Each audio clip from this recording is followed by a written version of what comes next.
Hello everyone, how are you doing? Thank you so much for connecting today. I've seen a lot of familiar names in the chat and I would like to say hello to Tech Lead Automation, Digital India and Santanu Roy, because you always connect to all the streams that we do and we really appreciate that and we're so happy to have you there.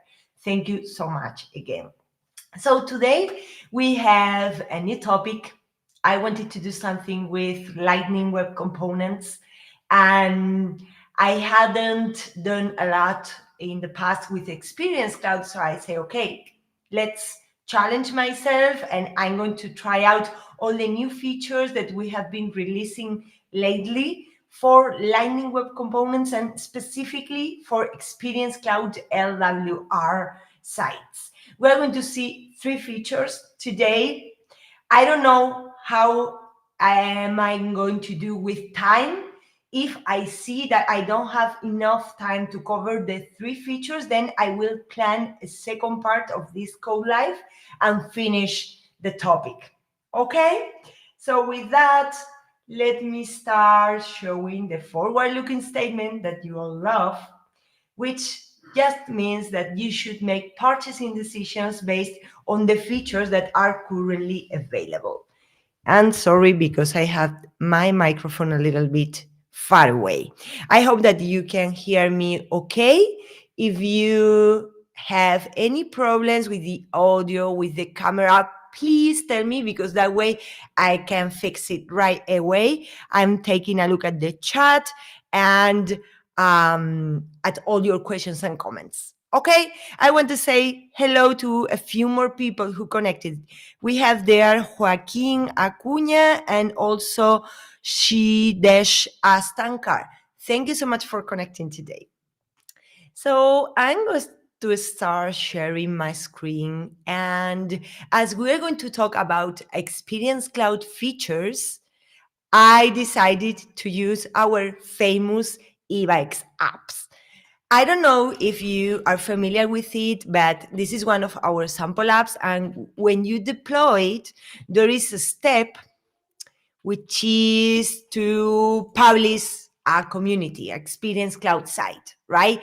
And this is because the use case, which is like Salesforce implementation for an e-bikes reseller company, right, includes a community in which, or Experience Cloud site in which people, like the customers of e-bikes, can connect and like buy bikes and take a look at them, right? So that site, unfortunately, is an Aura site. Okay, I'm going to make this a little bit bigger. So as we are going to play with LWR, what I did was to create a new site, which is a Lightning Web Runtime template site, and I tried like to clone some of the functionality that we have in the original site. At some point, we should really update this, but we haven't done it yet. But we'll do it. Okay. So this is. I'm going to show you first the Aura site, so you can take a look at some of the functionality, and then we're going to improve some of the pages. So this is the Aura site, okay? And in the Aura site, after reloading, I'm going to show you two pages in which we are going to work on.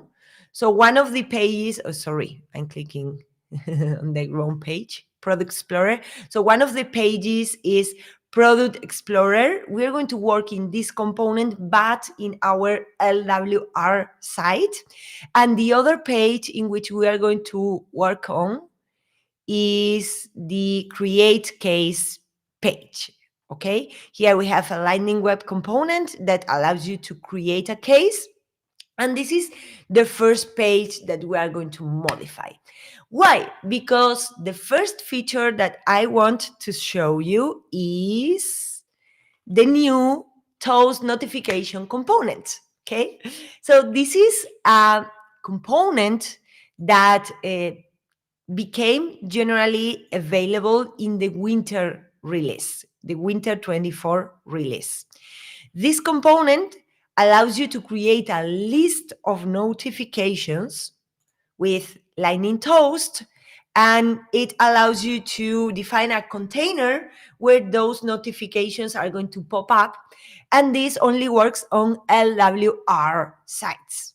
And the question that may come to your mind right now is, but we do have a Toast notification component already in LWC, right?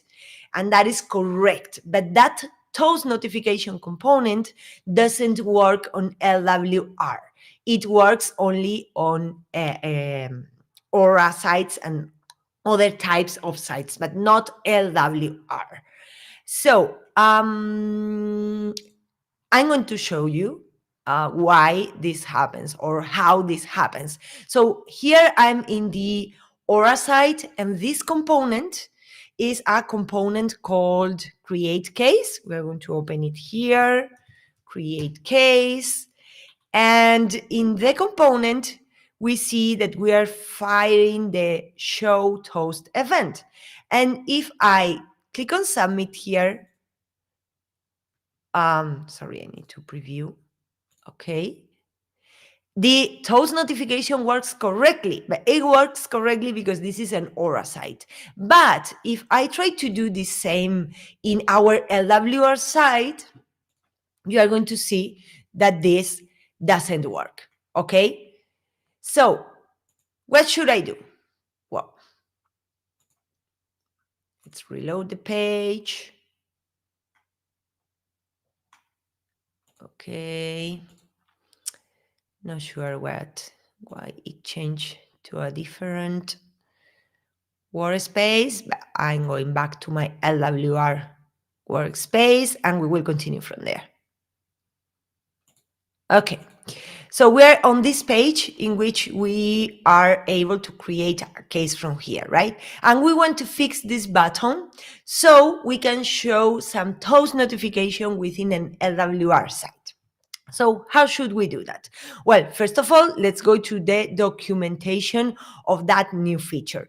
By the way, I'm going to show a QR code for the help, which is this one, okay, that you can see on the top left side of the screen. And if you want to check the documentation, which is a little bit small, then you should take a look at this QR code instead. Okay, so in the documentation, they tell you that to use the toast component, you need to first create a toast container. This is the place in which your toast notification are going to appear, and you can have like multiple toast notification appear, like one on top of the other at the same time. So the first thing that we will need to do is to define a toast container. And once we define that container, we will need to use the Lightning Toast component to define the actual notifications. Okay, so let's do that. What I'm going to do is I'm going to copy the complete example from the release notes because it's already here. So we need to import these two libraries. Let's do that. Instead of, in this case, importing the show toast event, I'm going to comment this part because remember, we are in an LWR site. And then we need to copy this part, which is the initialization, which needs to be done in the connected callback. What we do is basically to obtain an instance of the toast container, define how many toast elements we are going to allow within that container, and then define the position of the toast. And there are a few more properties that you can set up. That's the initialization. And then when we want to show the toast, what we need to do is, instead of having this code that we had before, do something like this. Indeed, I'm going to leave the code for a second because we are going to copy the message, okay? So here we had a variable with the title that the toast needs to have and another one with the message. So we're going to reuse that for our label. And the message, we're going to reuse it for our message. You see that there are a lot of options here. I'm not sharing any links, so I'm going to remove that. I'm going to remove this as well. And for mode, I found it interesting that you can choose between sticky and dismissible. Dismissible means that it's going to disappear in a few seconds, right? So I'm going to choose dismissible. You can also select the variant if you want to show an info or an error or no, or a warning toast. And then you can define something to do when the user closes that toast component. So now I'm ready. I'm going to remove this. Here I have something wrong. Let me see. I'm missing something. Okay, I don't have this configured. I don't know why, but let's check this by hand. Okay, so what's happening here, yeah, is that I have an extra brace. That it is. Perfect. And now what I'm going to do is to deploy this to my org and see if it works. Meanwhile, I'm going to take a look at the chat. I see the Tech Lead Consulting says that everything is okay. Thank you very much. And that Ebikes with product filters is a great app. Yeah, I agree. It's a good representation of what you can do with Lightning Web Components and Apex in Salesforce, right? Okay, so it worked correctly. Let's try it out. So now we're going to our create case page on the LWR side. Remember, I'm here in the preview, and now when I click on submit, it's not working. Maybe I need to refresh the page. Let me see. And if not, we will need to debug it, but it should work. Indeed? No, I cannot. Sorry, I'm a little bit sick today. Okay, so it's giving me an error. This error is a bug that has already been fixed in the product. So someone reported this bug last week, and I've been taking a look at our bug tickets, right? And I saw that this is fixed, and the fixed is going to production in the next release, which is happening, I think, in 1 week or 2 weeks. So don't bother about this, even though it's happening here, but pay attention at what appears here, which is the callback, the toast that we created, right? Indeed, if I click it multiple times, multiple toasts get stacked. Indeed, if I come back here to sticky, we are going to see it better.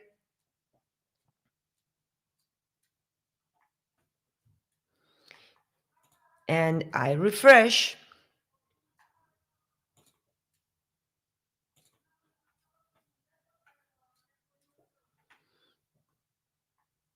And preview. You're going to see that I define that at most I can have 5 of these, and that my container is going to be at the top right. So it worked. First feature finished. Do you have any questions about this? I will give you some time to type in the chat if you do. Meanwhile, I'm going to open here the documentation. I'm going to close this already for our next feature. So our next feature are custom property editors in LWR, right? So custom property editors are arriving to the platform like step by step. They were first available in Flow, then they were made available in LWR sites, and now in winter they were made available for Aura sites, but in beta. Okay, but we are going to work in LWR today. By the way, the previous feature is GA. Okay, the toast notification is GA, and custom property editors for LWR, I think it's GA2. Let me take a look at that. So if I go to the summer 23 release notes and we look here for custom property editors, let me look for that. And meanwhile, I'm going to show you the release notes for custom property editors on the QR code. So, okay, it's beta. Okay, it's still beta. So it's beta both for Aura and LWR. So this is what we are going to try out today. I'm seeing a question on the chat. It's in Spanish, but I can translate. Castor Pollux, thank you so much for your question. I'm sorry I cannot answer you in Spanish, but I can definitely read what you type. So the question is, if the other types of toasts are not useful in other environments. So the show toast notification event works in all the environments, I believe, instead of except of in Experience Cloud LWR. Let me take a look at that. So if you go to the documentation, so normally if you want to know if something is available in one part of the platform, you come here and you take a look at targets, right? So we can see Lightning Experience. This is like the app builder, for instance, or the overall Lightning Experience platform. Here they say experience builder sites, but they should specify like that not LWR, right? And it also works in the Salesforce mobile app. But for LWR, we use the other component, okay? Because, well,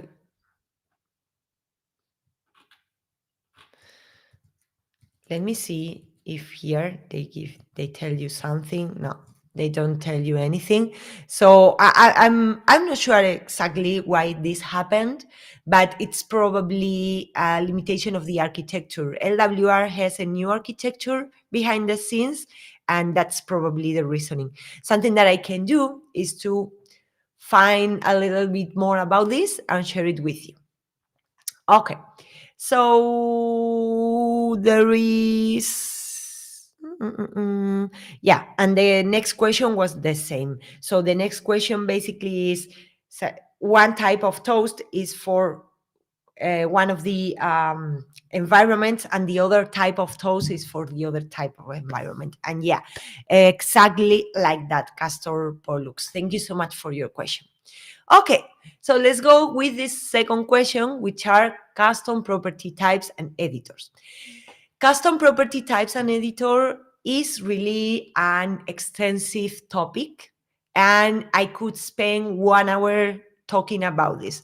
So if you think that this is interesting and you want to know more, ping me and I can do another code live on a different date and focus specifically in custom property types. But I think that the example that I'm going to show you today is very representative of what you can do with custom property types as of today and what are they useful for. Okay, so custom property types. So with custom property types, there are mainly two use cases. So when you have a component, let's go to the Property Explorer page because we are going to modify now this component here, right? So when you are in Experience Cloud Builder and you click on the component, here on the right-hand side, it appears a configuration screen in which you can select values for the properties that are exposed for that component, right? And there are some standard properties that you can expose. If you go to the documentation, so let's go to LWC configuration file. Maybe here. Okay, for instance, configure a component for Experience Builder. So you, in the configuration file, specify the targets for which that component is going to be available: Experience Cloud, Flow, the utility bar, our Lightning record page, etc., etc. And then for each target, you can define properties, and you can use those properties within your component code. This allows for configurability, right? It gives like especially ISVs, right, the option to distribute those components for their customers, so the customer can pick the exact configuration that they want to have. And also reusability, because maybe you want to have a component that changes slightly, and if we didn't have that configuration page, maybe you would need to have two different components. But with this configuration page, it is possible to have just one component that customers, like first-class citizens who are building pages on a builder, can configure them. So what are custom property editors? Custom property editors are, I would say, it is a group of features that allow you to create these pages in a more flexible way. So one of the ways in which they allow you to make those configuration screens more flexible is by giving you the option to include here a Lightning Web Component to control the behavior of a property, right? So instead of having just checkboxes, which is the default, or I don't know, an input in which you can type a name, something very simple, you have full control to position a custom Lightning Web Component here that allows you to select a property in a different way. For instance, it could be a color picker, right? Or a slider. This is what we are going to do today. We're going to implement a slider to control the width of these tiles here. It's not going to be like the best user experience, okay? Because I'm not a UX designer, but I thought it was a fun use case and also something that is going to make you understand what is possible. And the other main use case, in my opinion, that custom property editors enable is to define types that are little bit more complex and that accumulate basic types in tabs or accordions. So this is a little bit more complex, but basically, I'm not going to show that today because I would like to show the three features, but I can show it on a different day. So basically, what you do is to define like another type of property, which is complex property. You are not changing the UI yourself with a Lightning Web Component, but you are defining a complex property that is built maybe of two tabs, and in one of the tabs you put like a string property, and in other tab you put a Boolean property. Okay, something like that. And you can play with accordions or tabs to create those types of complex properties.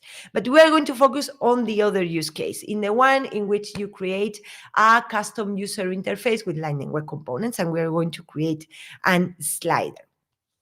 So to do that, Best resource is the documentation for, is like the developer guide for the beta. I'm going to share this in the QR code that you see here. Okay. So here you're going to find all the information about how to implement these custom property types. And the use case that we are going to implement is create a slider to control that width of the property type components. And for that, what we need to create is a new custom property editor. So let me go here to page 49.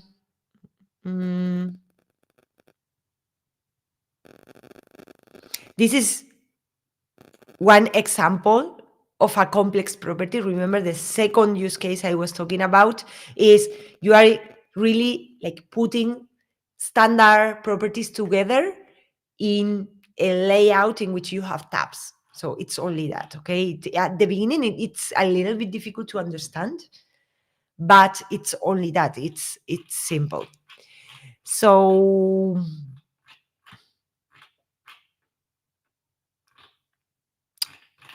the problem is that the pages don't have a number here. But I have the number here. So I was looking, I was trying to find page 51. Okay. So here, what they are telling to me is that if I want to create a component that is meant to be used as a property editor, what I need to do is to add a target, which is Lightning Property Editor. So we're going to create that component. So we're going to create a component, which is going to be called slider, a slider editor, for instance. I'm going to make this a little bit bigger. And in the configuration file, we're going to make it a property editor exposed to the Lightning Property Editor target. Great. Then, how do I add slider? Okay, so we have a Lightning slider component, right? So here, if I type Lightning slider, let me take a look at the documentation that I have here on the right-hand side. So I need to specify a label, and that's something that I'm going to pass as a parameter. I can specify the step which with the slider is going to increment. It's going to be 1. I can define a minimum value, which is going to be 10. These are going to be the pixels that represent the width of the property type component, the individual components in which we can see the bikes. Then we are going to add a maximum value that seems reasonable for our use case. Then we will need to pass in the value that we want this slider to have, this controls like the value that the user is picking. And then we are going to define a change event handler. Handle change. Fantastic. So we have our line slider, and now we're going to implement its behavior. So for the behavior, what do we want to have? So first of all, we're going to have an API label property, because this label property is the one that we are using here. Second, we are going to define the handle change event handler. And here, what we're going to do is to store the value that the user selects in a width property, internal width property. And then this is specific from custom property editors. We will need to fire an event to pass the value, the selected value up. Okay, step by step. What do I have here? Okay, I'm not importing API. Perfect. What else? This width property, we're going to give it a default value.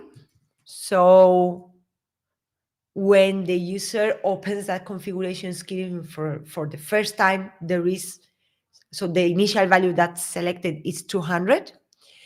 And we are going to define what,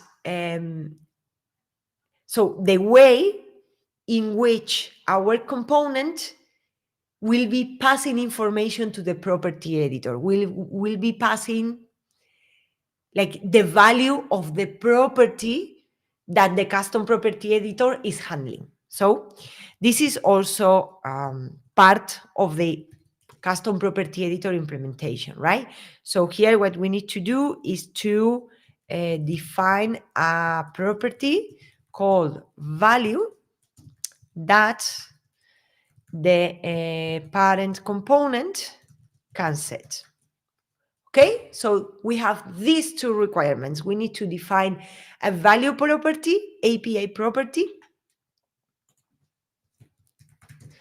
and we need to, if we want to pass information of that property or of that selection of what the user selected, we need to pass the selected value up. Fantastic.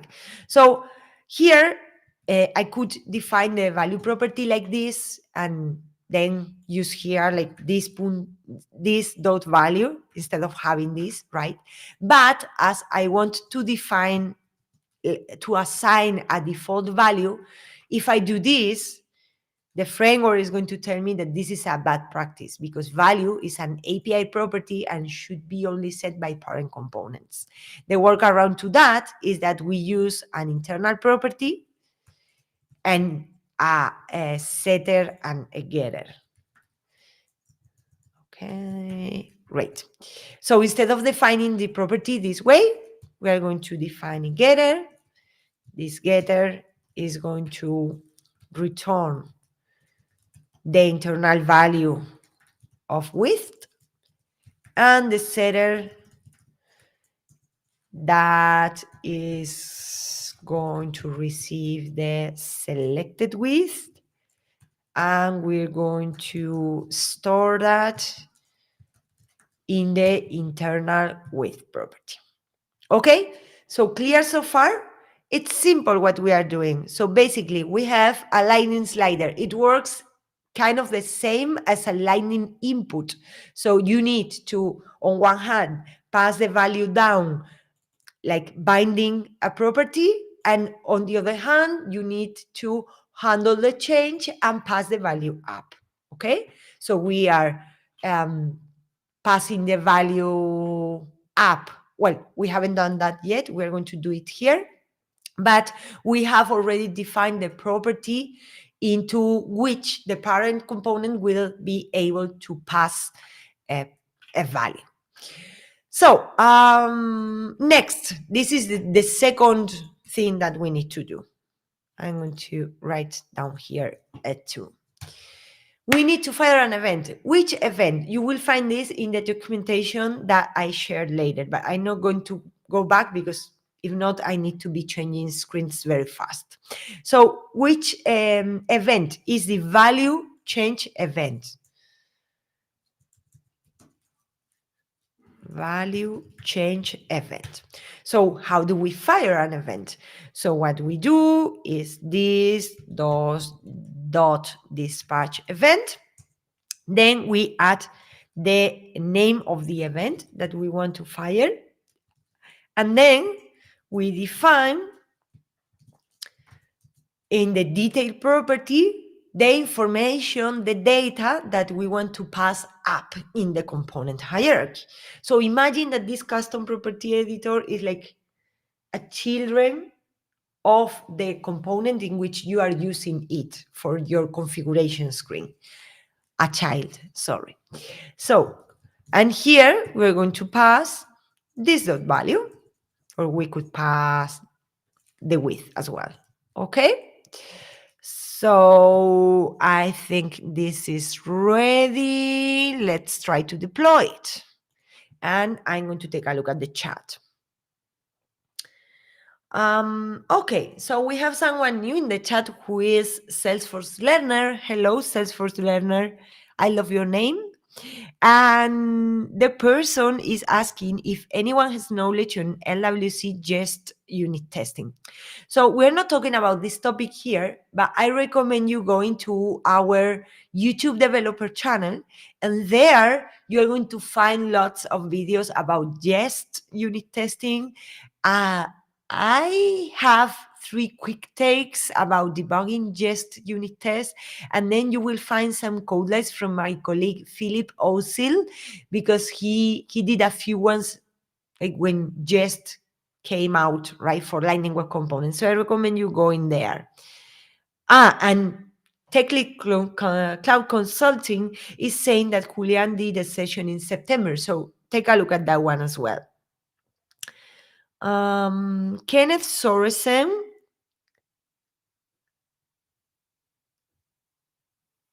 is saying that the QR code is redirecting to a link that doesn't exist and is not the CPE docs. Okay, I'm going to fix it right now. Give me a second. I hope that you all have access to this. It's the... Let me know. I fixed it. Let me know if you cannot click on it. And if you cannot click on it, I will ask the team to like make it public or something, because it's a beta, right? I'm going to paste it into the chat as well, just in case. I'm able to open it, but please take a look. Okay, what else? There was one more question here, which is question. LWR uses and static CDN, so we can use iframe in LWR sites. I actually don't know. So what I recommend you to do is posting in the Trailblazer community. So let me see if there is a group for Experience Cloud LWR, and there people with more experience than me will be able to answer this question. Give me a second, it's loading. I don't know why it's taking that long, but yeah. Daryl LeRouche said that you can. So Daryl, if you know that's very nice from you answering that. And technically, you have the question. If you want to the answer, sorry, if you want to know more, in any case, like go to the Trailblazer community. It's not working at the moment, so it's giving me an error, but you know where the Trailblazer community is, trailblazercommunity.com. Try to find for an Experience Cloud group and try to ask there for more details, okay, on why yes and why not. And then Ravindra, hello Ravindra, has another question, which is about the code that we were typing. And he said, very well said, that here I'm missing something super important, because if I need to dispatch an event, the event needs to fire the new custom event interface. And this is what we should be doing, right? Thank you very much. I completely missed that. And the link in the chat works well. Thank you very much all for your questions and for your answers as well. Okay, so let's try to deploy this again. And we're going to try it out. Well, we cannot try it out yet because we are not using it within the component, but we are going to do it, okay? So our objective right now is to add a key, add here, sorry, I'm doing Spanglish, add here a slider that allows you to select a width for these components here. So how do we do that? This is our custom property editor. Now we need to modify the product tile list component so its configuration screen uses that custom property editor. How do we do that? Well, we will write a new property, which name is maybe a tile width. We're going to set the minimum width, okay? Tile minimum width. And the type is going to be,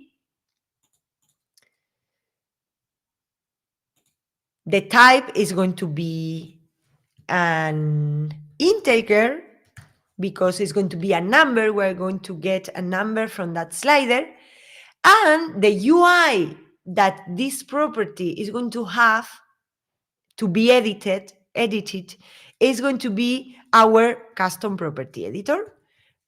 And our custom property editor is called slider editor. Okay. Give me a second because I'm getting nervous without having like prettier correctly set up. Okay.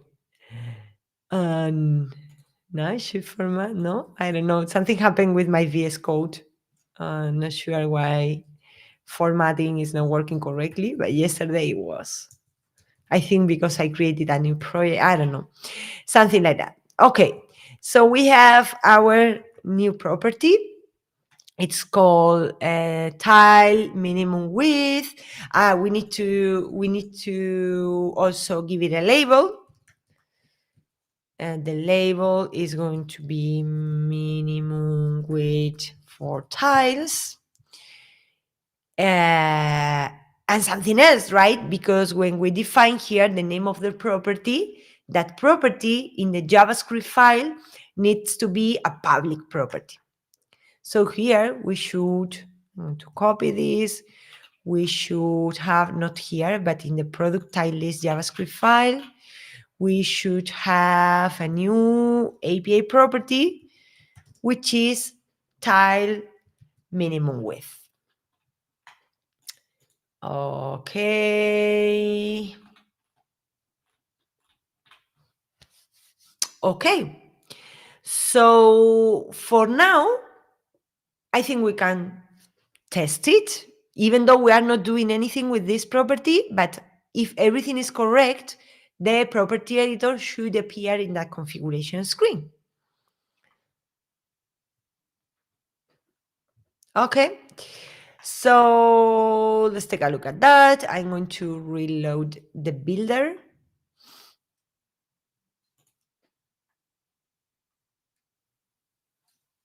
And if I click here, let's see what happens. Yeah, it's working, okay? We have minimum width for tiles, and here we have a slider. Something else is not working properly because it should have started at 200, but it's doing something, okay? And you see that every time that I change the value, you see the screen flicking a little bit, and this is because the component is like reading the value of that property, okay? So how do we implement the behavior that we want? This is not, sorry, I'm going to, I'm okay. Okay, so this is not something, you can do whatever you want with this API property. This is not something that's part of the property editor functionality, but it's something that I'm going to do for my use case today. So what I'm going to do is that I'm going to add a rendered callback here. And in that render callback, I'm going to do this. So I'm going to bring all the product tiles that are in the component. I'm going to go over them with a for loop. And then what I'm going to do is to change the minimum width to be the mean picture width pixels. Okay. Again, this is probably not the best design, but is the best like example that came to my mind to show you how what you can do with this custom property editors feature. Okay. So I'm going to save this and I'm going to deploy. And meanwhile, I'm going to take a look at my slider editor to make sure that everything is correct. Yeah, I think it's correct. Okay. So we are going to refresh this. I'm going to Property Explorer. I'm going to click in here. And I'm going to try to change this to see if it works. Okay, something is not working. I did something wrong. So let's debug. Okay, something that we can do to debug this is to, for instance, let me see, is tile mean with the name of the property that we are adding, right? So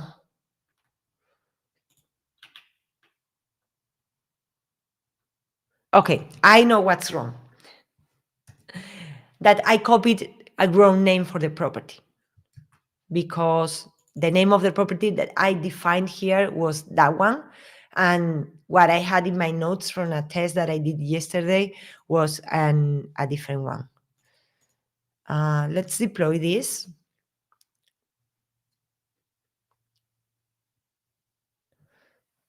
And let's refresh again.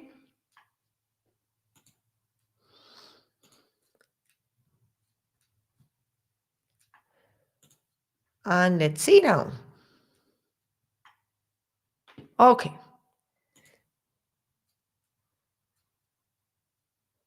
Still not working. Something's still wrong. So let's take a look at it. So what I'm going to do is to make sure that this property is changing and it's reading the value correctly. I'm going to add here like a simple test, and I'm going to reference the property to see if the value is the one that I'm expecting. And let me review this as well. Value. This is the selected width. Yeah, this should be fine. This should be fine. So let me deploy this and take a look at it again. And meanwhile, I'm going to take a look at the comments. Tech lead says, I should look into Philip's quick take on Prettier. I normally know how to use Prettier, but you know what? That when you are doing a stream, it's like you get nervous, and what you normally do, like peacefully, like at home yourself, becomes difficult, right? It's not that easy to fix something that's not working when you are streaming. And that's why I think it's not working right now, because I'm missing something and forgetting something. And this happens to me a lot, like very simple things that when I'm streaming, I don't like think about the solution. And when I finalize the streaming, normally I say, it was that. It happened to me in one of the streams that something was not working, and I already showed the stream ended screen, and then it worked, and I came back like 15 seconds later saying, Hey guys, it is working. Okay. So maybe that. Kenneth is saying you need to run npm init and then npm install save dates. Oh, wow. Okay. So it happens that Prettier is not working on new projects, according to Kenneth, and that you need wow, to run a very long command that you can all copy, and I will try out later. Thank you so much, Kenneth. And then there is a question from Daryl saying, I have not tried, but is the create custom property types available in Aura? And is it not beta for LWR, or is it only available in beta for LWR? Yeah, so it became first available in LWR, and now, but not available beta. Okay, so first in summer it became available beta for LWR, and now in winter I had the release notes here. In winter, oh, it's become beta for Aura, so it came first to LWR. Okay. And then can you use refresh handler init?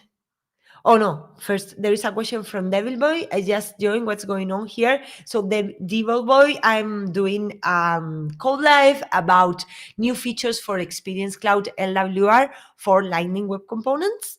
But we are about to finish. I'm sorry. You will have to take a look at the recording. And TechLead is asking about the refresh handler. So I don't know if that's working. I guess that you mean the refresh view API, and I don't know if that's available for LWR, but we can take a look at that. So here, if I find the refresh view API,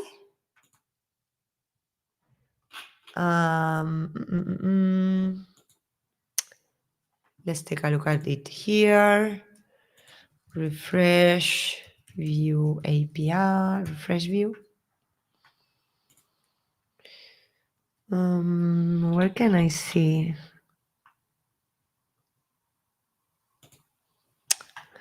I want to take a look at the component itself, the Lightning refresh.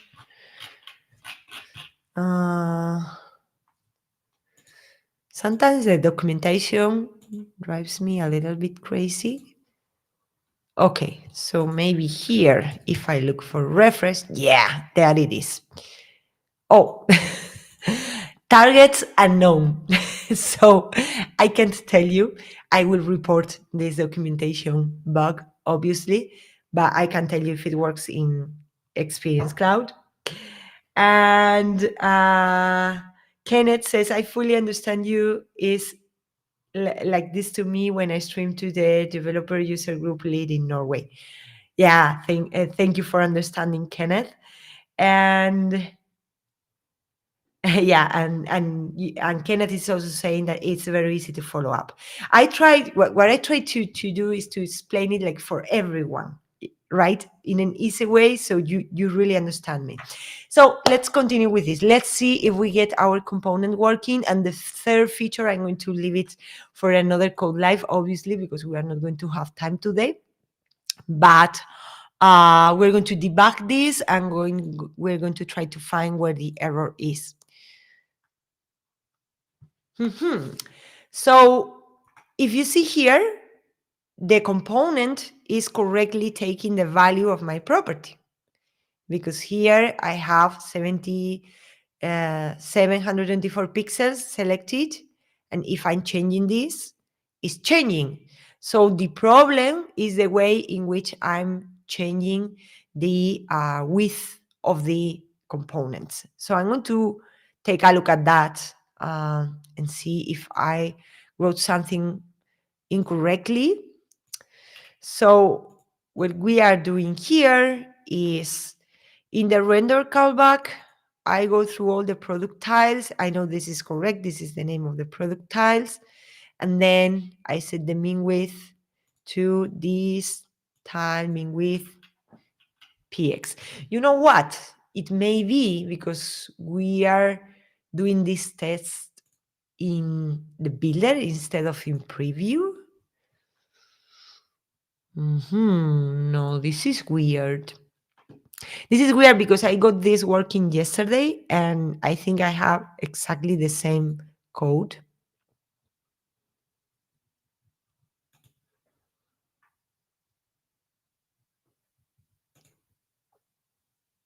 Yeah, and this is working. So we're going to open the console. I'm going to activate here debug mode because I don't have it.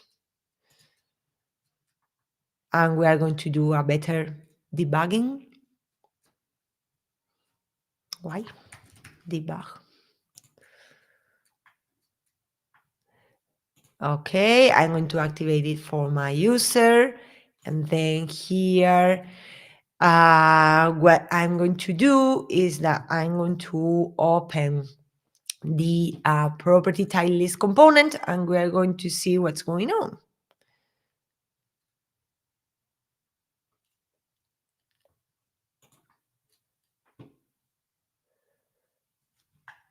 Okay, so I'm going to open product tile list here. And sources. Here I should have somewhere my render callback. Here it is. So what I'm going to do, I'm going to refresh.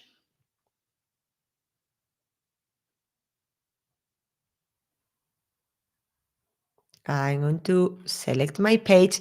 This is something like uncomfortable or frustrating about working with this, that as you need to work on the builder, you need to change the page every time that you refresh. But okay, so product tiles, if I try to see, for instance, the length of this, at this point it's 0, but later on it should be 0 again. That may be the issue, right? Because it's not finding my product tiles. Why it is not finding my product tiles?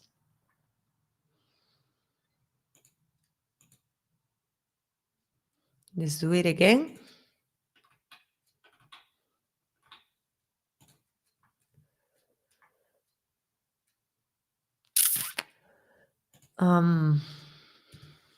It's 0 the first time, which makes sense because the tiles haven't rendered yet. But then this time, the tiles are there. So this time, it should be 9. And it's not being 9. Maybe. Let me take a look at what I did yesterday. Because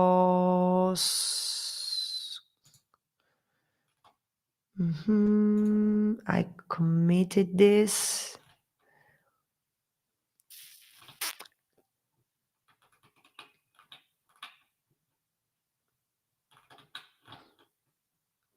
I have exactly the same. Maybe.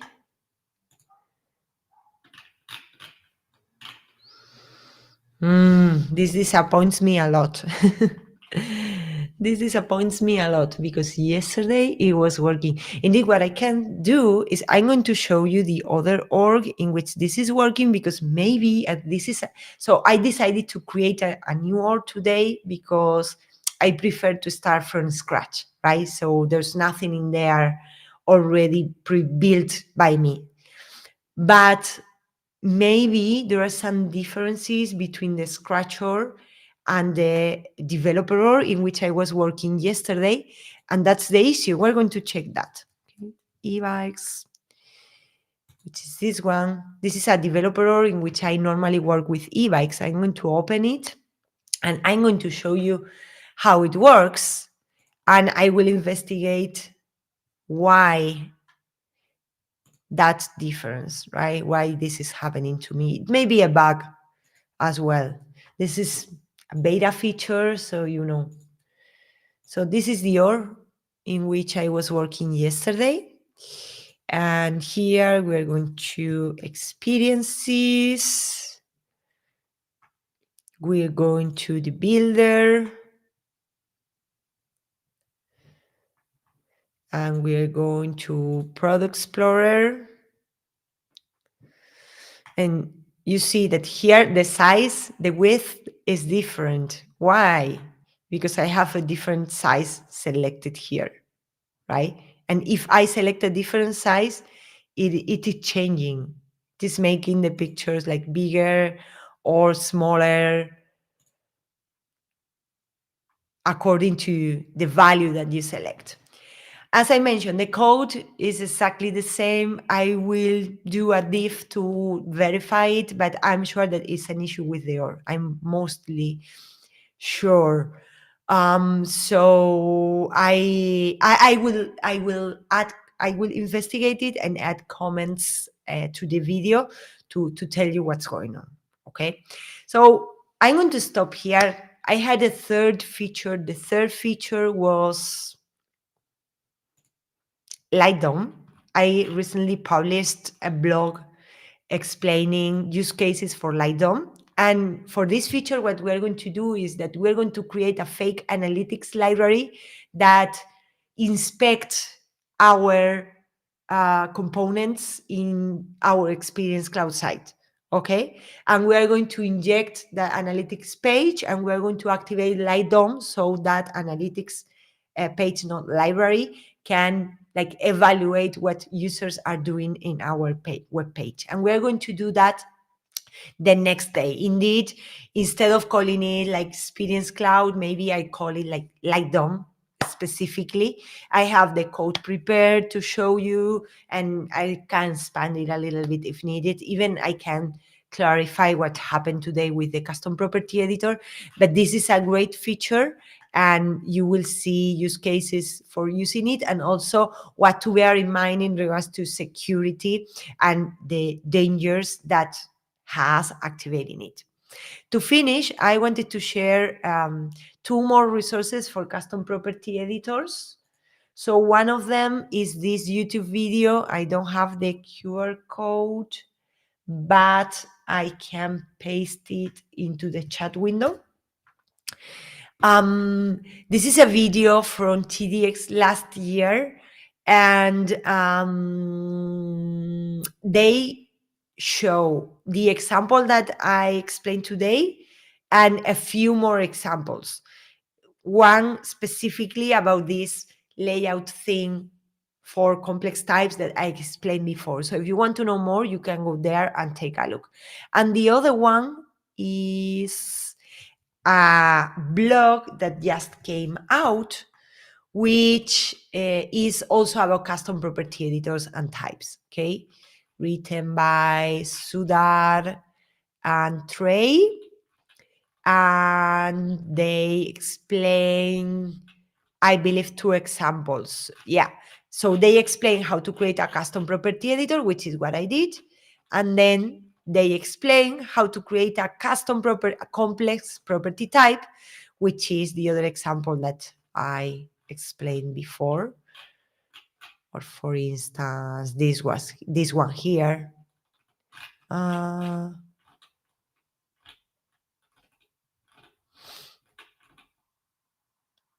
Yeah.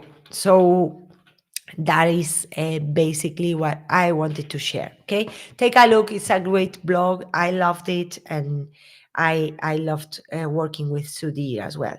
I'm going to continue taking a look at the chat. Technical Consulting is saying that my problem may be due to cache. It may be, but yesterday it worked for me very well, so I'm not sure. I will let you know. Castor Pollux says, excellent presentation. Thank you very much. I'm glad that you like it. Eugenio is telling me your selector might be missing the dot. My selector. No, I don't have a class name. So it's not possible that I'm missing.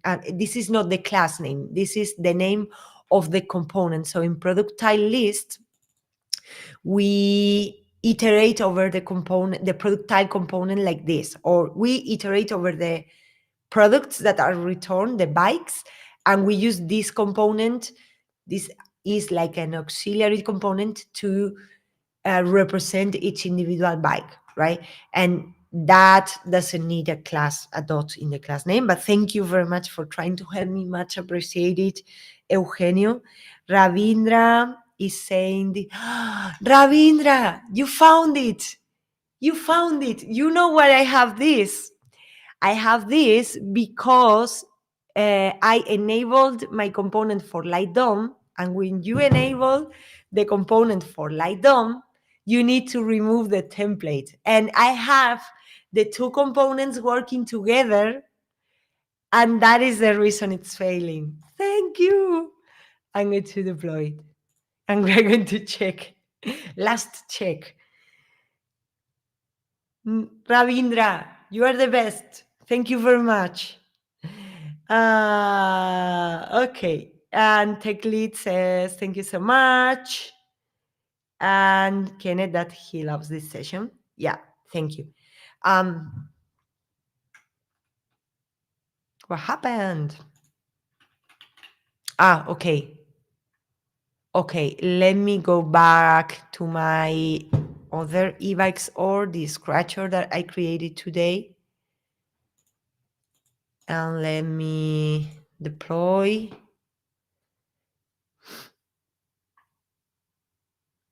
Let me deploy because I was deploying to a different org. And that org was this one, right? Yes. And let's see, last test. Let's see if it works. Yeah, it worked. Thank you so much for your help. This is amazing. This is called collective intelligence, you know, when everyone contributes to find the solution. I'm going to share the link to the blog because Kenneth asked. And yeah, and that's it. With that, I want to thank you very much for being here today.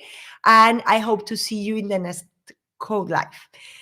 Have a good week. Bye bye. If I find my desktop, I will be able to end the session. Okay. Now, yes. Bye.